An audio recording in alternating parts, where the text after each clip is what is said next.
কমের আছে। তো এখানে এই যে এইটার কথা বলছি 356, এমার্জেন্সি জারি হওয়ার পর এটি এবার এটির মেয়াদ থাকে 60 দিন।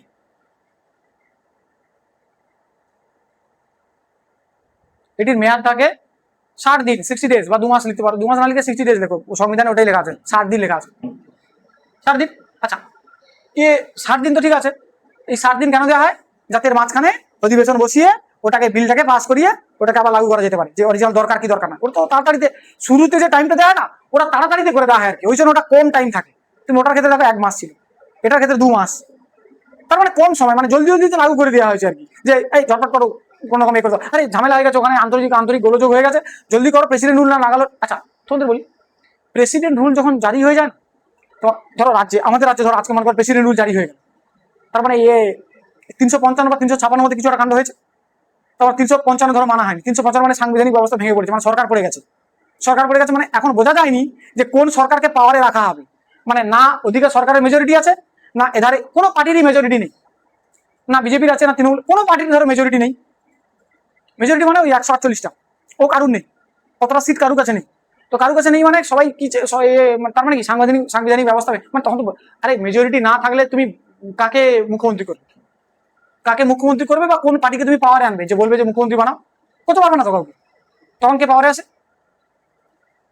রাষ্ট্রপতি, প্রেসিডেন্ট তো হবে তখন, প্রেসিডেন্ট তো প্রত্যেক রাজ্যে প্রেসিডেন্ট ধরি যাবে, প্রেসিডেন্ট একটা লোককে এখানে বসিয়ে রেখেছে সবসময় নজরদারি করার জন্য, যার নাম গভর্নর, রাজ্যপাল কারুর না, রাজ্যপাল শুধু প্রেসিডেন্টের, রাজ্যপালকে বসিয়েছে প্রেসিডেন্ট, তুলেও নিতে পারে প্রেসিডেন্ট, তো রাজ্যপাল হচ্ছে প্রেসিডেন্টের হচ্ছে মুখ, যে হচ্ছে রাজ্যে বসে থাকে, চেক করে যে মেজরিটি ভেঙে পড়েছে নাকি, সাংবিধানিক ব্যবস্থা ভেঙে পড়েছে নাকি, প্রেসিডেন্ট তো থোড়ি জানবে এই রাজ্যে সাংবিধানিক ব্যবস্থা ভেঙে পড়ছে কি পড়ছে না, প্রেসিডেন্ট থোড়ি জানতে পারবে, কে খবর দেয় ওকে? রাজ্যপাল বলে দেবে যে ভেঙে পড়ে গেছে, সরকার নেই, কোনো পার্টির কাছে মেজরিটি নেই, প্রেসিডেন্ট টুক করে ওখান থেকে একটা হয়ে যাবে, ফ্যাক্স চলে আসবে, প্রেসিডেন্ট রুল লাগিয়ে দিয়েছে, যাও, প্রেসিডেন্ট রুল লাগার সাথে সাথে না পুরো পাওয়ার কার হাতে চলে আসবে, রাজ্যপালের উপরে, রাজ্যপাল এবারে সব আস্তে আস্তে করে শাসন করবে। ওই জন্য রাজ্যপাল পড়ানোর সময় তুমি বলেছিলাম না, রাজ্যপাল আমি তোদের এখনো বলিনি, আমি বলেছিলাম রাজ্যপাল না নিজের রাজ্যের হয় না, রাজ্যপাল ওই রাজ্যের বাসিন্দা হয় না, যে রাজ্যের রাজ্যপাল, ধরো পশ্চিমবঙ্গের রাজ্যপাল তো পশ্চিমবঙ্গের বাসিন্দা হয় না, কেন? এই এমার্জেন্সির সময় কার উপরে সব পাওয়ার চলে আসে, রাজ্যপালের উপরে, রাজ্যপাল যদি ওই রাজ্যের বাসিন্দা হয় না, তার যত শত্রু আছে এই রাজ্যে সব করে মেরে ফেলে দেবে, মাথা মুশকিল করে দেবে সবার, ওই জন্য পাওয়ার দেওয়া হয় না, ওই জন্য মানে ওই রাজ্যের বাসিন্দা করা হয় না রাজ্যপাল, তাহলে মুশকিল হয়ে যায়। যাই হোক, কতটা লিখে 60 দিন, ঠিক আছে, 60 দিন পর, তাহলে লেখো 60 দিন পর, 7 দিন পর না 7 দিনের মধ্যে, 60 দিনের মধ্যে সংসদে এই বিলটি 2/3 মেজরিটি দ্বারা, ওই 2/3 মেজরিটি আগেরটাও 2/3 মেজরিটি দ্বারা পাস করাতে হয়।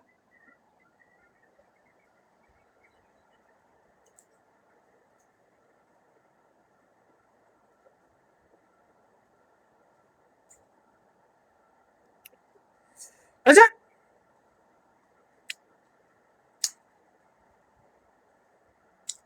কি লিখলো এই 2/3 আরে 1/2, এই বাবা হাফ লেখ 1/2, হাফ মেজরিটি, 2/3 না, এটার জন্য 2/3 নয়, এটার জন্য হাফ মেজরিটি, এটার জন্য 360 জনের 2/3 নয়, হাফ মেজরিটি দরকার, হাফ, 2/3টাকে 1/2 করে দাও, আর কিছু না, তাহলে হাফ মেজরিটি দরকার এখানে এটা পাস করার জন্য, হাফ, এটা তত বেশি ইম্পর্টেন্ট নয়, ওই জন্য হাফ, ওটা ইম্পর্টেন্ট ছিল ওই জন্য ওটা 2/3, এটা 2/3, এটা হাফ মেজরিটি দরকার। কি লিখেছো পুরোটা পড়ো তো একবার, মাথা থেকে বেরিয়ে গেছে, বলো।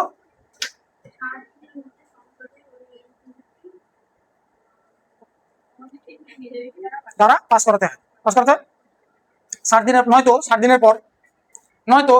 দিনের পর এটি আপনা আপনি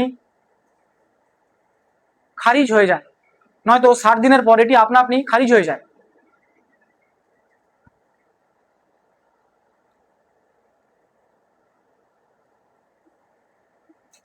আচ্ছা, তারপর লেখো যদি এই বিলটি পাস হয়,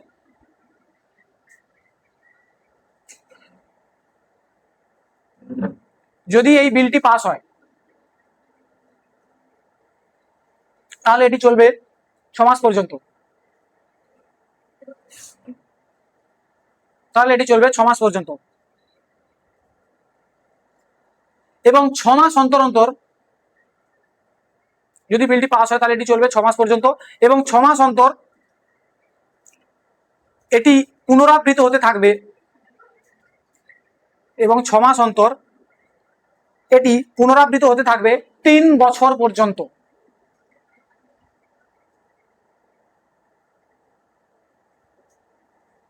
হলো? ওটা যেমন 6 মাস 6 মাস করে যত ইচ্ছে চালাতে পারো অনন্তকাল অবধি, কোনো অসুবিধা নেই, কিন্তু এটা 6 মাস 6 মাস করে কতদিন চলবে? 3 বছর। 3 বছরের মধ্যে আরে কোন তুমি 3 বছরের মধ্যে কেন 3 বছর আরে কোন রাজ্যের প্রেসিডেন্ট লেগে গেছে 3 বছরের মধ্যে সেটা ক্লিয়ার করা হয়নি এখন পর্যন্ত? ওটা দেশের ব্যর্থতা না, ওই জন্য 3 বছর ধরে রাখা। তো 3 বছরের মধ্যে সব যদি সংবিধান ভেঙে পড়ে যায়, এইখানে সংবিধান মানে নির্বাচন ঘটিয়ে যাই যা তোমার ইচ্ছে মনে তুমি করো, ওখানে ভাঙো গড়ো যাই করো, সাংবিধানিক ব্যবস্থা ঠিক করো, ব্যাস। এই তোমার হচ্ছে তোমার এটা 356, ব্যাস। আর কিছু কোশ্চেন আছে এই দুটোর মধ্যে এখনো পর্যন্ত? কোনো হালকা কিছু তথ্য যদি জানতে ইচ্ছা হয়? এবারে লেখো 360।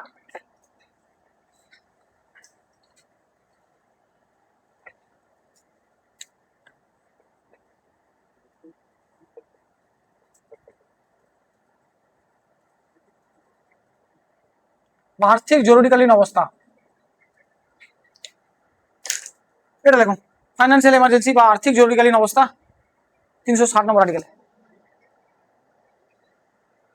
সেদিন অনেকগুলো আর্টিকেল এখানে হয়ে গেল, 352 হয়ে গেল, 355 হয়ে গেল, 56 হয়ে গেল, 58 হয়ে গেল, 59 হয়ে গেল, 60 হয়ে গেল। এই আর্টিকেলগুলো আমি পরে করাবো না কিন্তু, বুঝতে পারলে? মাঝখান থেকে এই সব আর্টিকেলগুলো আরো আছে, আরো আর্টিকেল আছে এখনো, 123 আছে, 111 আছে, এগুলো সবই প্রেসিডেন্টের আন্ডারে চলে আসে, তো সব 72 আছে, সব শেষ হয়ে যাবে আজকে।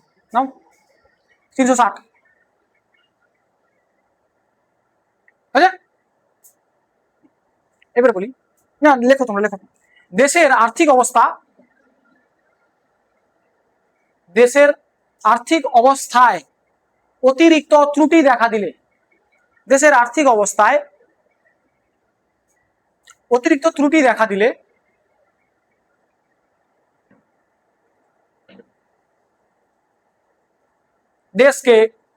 দেশের আর্থিক অবস্থায় অতিরিক্ত ত্রুটি দেখা দিলে দেশকে এই অবস্থার সম্মুখীন হতে হয় বা এই এমার্জেন্সির সম্মুখীন হতে হয়। বাংলা ভেবে ভেবে বলা হয় একরকম অতিরিক্ত হেডেক। দেশকে এই আর্থিক অবস্থা এই এমার্জেন্সির সম্মুখীন হতে হয়, বুঝলে? এটি জারি করার জন্য দেখো, এটি জারি করার জন্য ওই মন্ত্রী পরিষদের লিখিত সুপারিশ দরকার। এটি জারি করার জন্য মন্ত্রী পরিষদের লিখিত সুপারিশের প্রয়োজন।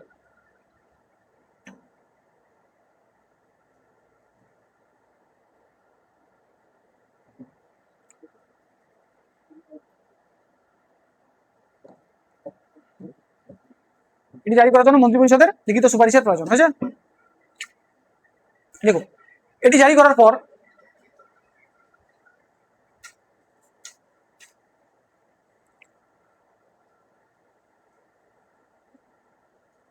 হয়েছে, এটি জারি করার পর এটার মেয়াদ হয় 6 সপ্তাহ। এটি মেয়াদ হয় 6 মাস, 6 মাস 6 সপ্তাহ 6 মাস লেখো, 6 মাস। এটি জারি করার পর এটির মেয়াদ হয় 6 মাস, হয়েছে।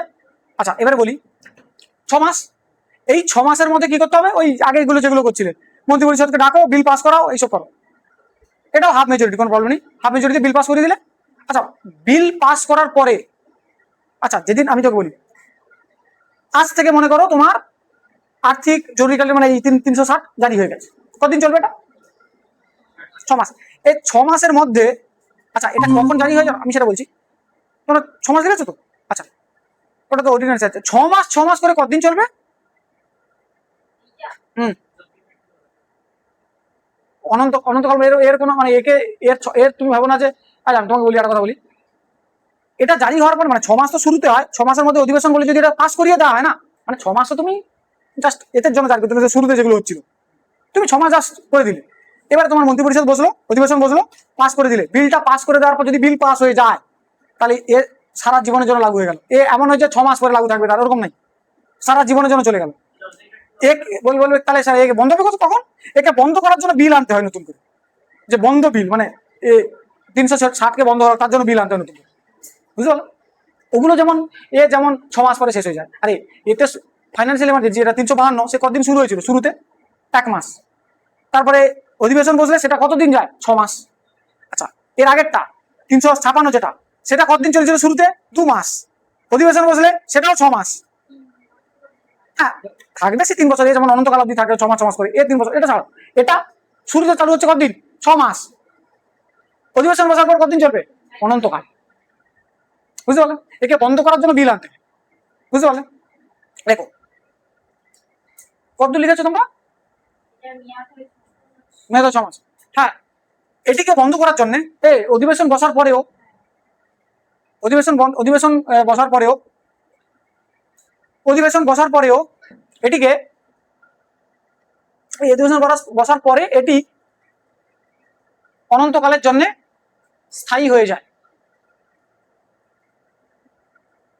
অনন্তকালের জন্য স্থায়ী হয়ে যায়। তারপরে লেখো, এটিকে সমাপ্ত করার জন্য, আলাদাভাবে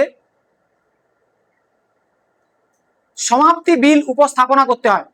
এটিকে সমাপ্ত করার জন্য আলাদাভাবে সমাপ্তি বিল উপস্থাপনা করতে হয়। বুঝতে পারলে? ব্যাস, এটাই। এই 3টে হচ্ছে প্রেসিডেন্টের, এই রাষ্ট্রপতির এমার্জেন্সি পাওয়ার, জরুরিকালীন ক্ষমতা। হলো? আচ্ছা, একটা তো আমরা দেখে নিলাম, ওই ফার্স্ট এটা এক্সিকিউটিভ পাওয়ার, সেকেন্ডটা দেখলাম লেজিসলেটিভ পাওয়ার, 3 নম্বরটা দেখলাম ওই ফাইন্যান্সিয়াল পাওয়ার, 4 নম্বর এইটা, 5 নম্বরে হচ্ছে তোমার কি আছে? ক্ষমতা, ওই পার্ডনিং পাওয়ার, যেটা আর কি ক্ষমা করার ক্ষমতা আর কি। ওটা তোমরা লিখে রাখতে পারো চাইলে, নাহলে অসুবিধা নেই, লিখে রাখো, ওটা লিখে রাখো। এটা এগুলো না, এটা হচ্ছে এই যে পুরো 3টে তুমি পড়লে না এখন পর্যন্ত, এটা হচ্ছে একটাই পাওয়ার, প্রেসিডেন্টের এমার্জেন্সি পাওয়ার। এইটা পরীক্ষার টপিকে প্রচুর ইম্পর্টেন্ট, এটা এই 3টে, খাতা হারাবে না এটা। আচ্ছা, আরেকটা লিখে রাখো এবারে, তোমার আরেকটা পাওয়ার লেখো, যেটা হচ্ছে রাষ্ট্রপতির ক্ষমা সংক্রান্ত ক্ষমতা। রাষ্ট্রপতি ক্ষমা করতে পারে, আর ক্ষমা আবার বহুত টাইপের ক্ষমা আছে। তোমাদের যদি এত টাইপের ক্ষমা তোমাদের জানার কথা নয়, তো চাইলে তোমাদের আমি বলেই দিচ্ছি। 72 নম্বর আর্টিকেল, এটা সাইডে লেখো, 72, ক্ষমতা, ক্ষমা সংক্রান্ত ক্ষমতা।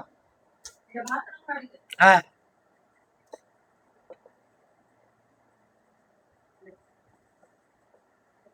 কি বলছে?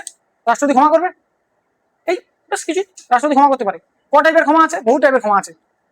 আরে এই ক্ষমা মানে বিশাল ক্ষমা, অনেক ক্ষমা আছে। ক্ষমাগুলোর বিভিন্ন রকমের নাম আছে।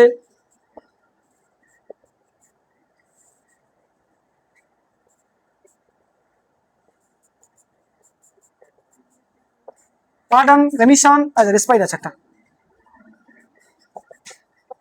এতগুলো টাইপের ক্ষমা আছে। এদের বাংলা চেয়েও না, বাংলা আমি নিজেও জানি না কেন। এগুলো বাংলা। পার্ডন মানে ক্ষমা, জানো তোমরা সারা জীবন।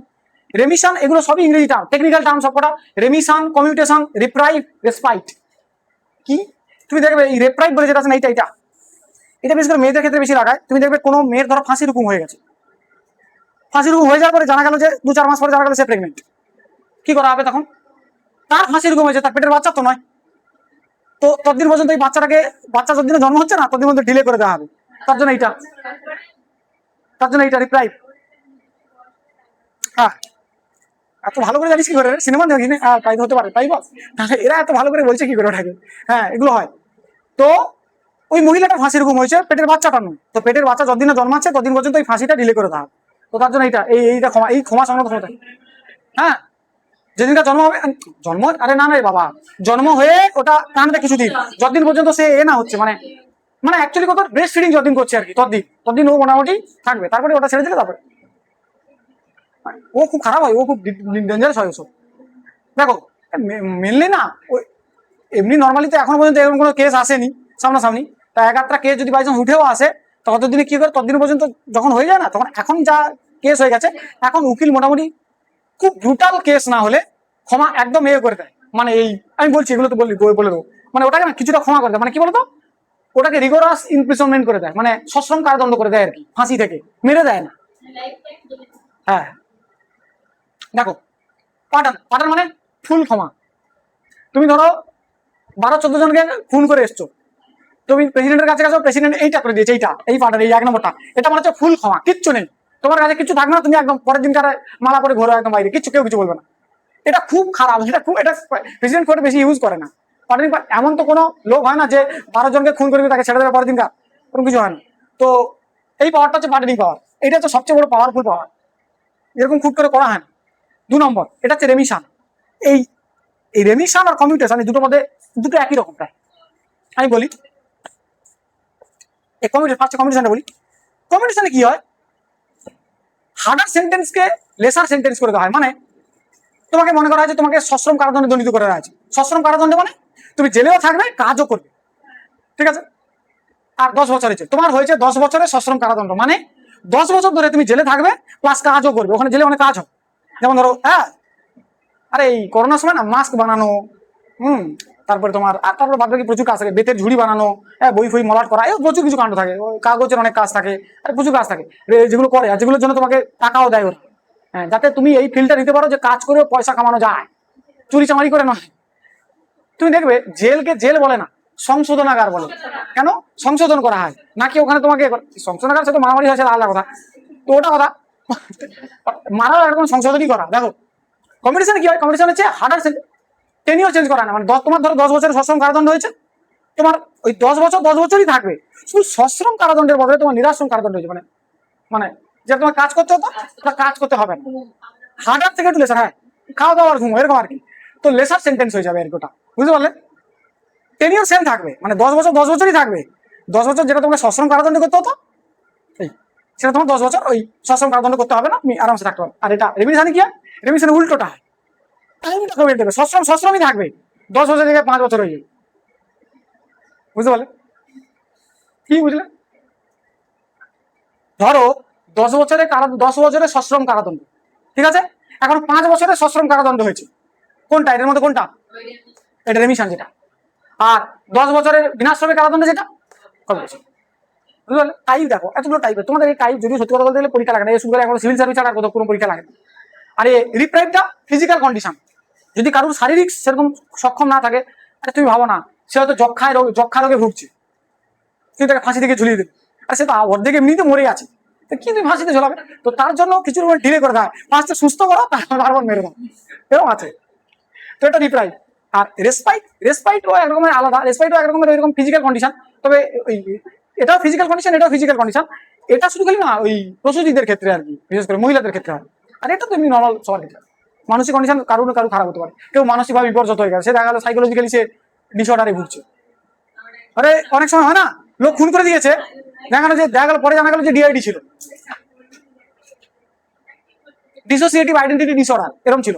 দেখো না, ওই জন্য প্রচুর সিনেমা হয় আজকাল। তো একজন আছে সে প্রচুর লোককে খুন করে দিচ্ছে, পরে আরেকটা সিনেমা ছিল কি ব্রাহ্মণ সেজে ঘুরছে, রাত্রেবেলা করে হলে তার ডিসঅর্ডার হয়ে যায়, সে খুন করে দেয়, আর দিনের বেলা সে ব্রাহ্মণ হয়ে যায়, মানে এটা ডিসঅর্ডার। পরে জানা গেল যে তার ওই ডিসঅর্ডার আছে, ডিআইডি, ডিসোসিয়েটিভ আইডেন্টিটি ডিসঅর্ডার, মানে একটা ব্যক্তির ভেতরে না 2-3টে ব্যক্তি অবস্থান করছে, মানে সে নিজে অ্যাকচুয়ালি কিছু হয় না, ভূত ধরা কিছু হয় না, ওইটাই হয় ভূত ধরা। লোক বলে না ভূত ধরা কিছু না, যাদের গল্প শোনার টেন্ডেন্সি আছে না প্রচুর, মানে কিছু কিছু লোকের একটা প্রবলেম চলে আসে, মানে এটা রোগ একরকম, সে ওই গল্পের ওই ক্যারেক্টারটাকে না নিজের ভেতরে বসিয়ে দেয়, মানে নিজেকে ওই ক্যারেক্টারের মতো ভাবতে শুরু করে।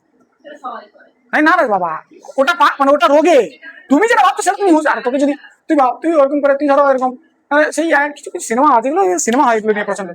আরে ওসব না রে বাবা, এমনি কিছু সিনেমা ভূত ধরা বিশেষ করে ভূত ধরা যেসব সিনেমা, ওইখানে দেখবে কিছু ভূত কিছু অ্যাক্টিং করছে না, সে প্রচুর লোককে মার্ডার করে দিয়েছে, পরে জানা গেল যে তার ভেতরে বলে না তার ভেতরে ভূত ঢুকে গেছে, অ্যাকচুয়ালি ভূত ঢোকে না, ওর ভেতরে যে ভূত যে মারা গেছে না, সে তার প্রচুর গল্প শুনেছে, যে লোকটা মারা গেছে তার গল্প শুনে, তো তার গল্প শুনেছে না, তার গল্পটা শুনে তার গল্পটা এতটাই ভালো লেগেছে, বা তার ক্যারেক্টারটা এতটাই ভালো লেগেছে, সেই ক্যারেক্টারটাকে সে নিজের মতো করে ভাবতে শুরু করে।